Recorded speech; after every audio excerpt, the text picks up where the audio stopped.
Do you want to use text-to-speech on TikTok?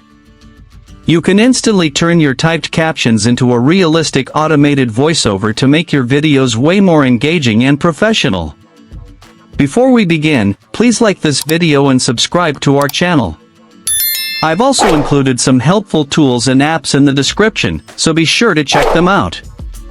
To use the text-to-speech feature on your TikTok video, first, open the TikTok app and tap the plus icon at the bottom of the screen to start a new post. Record your video using the camera or tap upload to select an existing clip from your gallery. Once you're done, tap the next to move to the editing screen.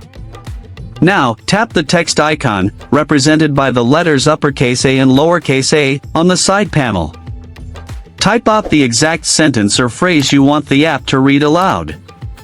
After typing, tap on Done. Now, tap the text or sentence on the screen. A pop-up appears with different options. Tap Text-to-Speech from that menu. TikTok will now automatically generate the audio from your text.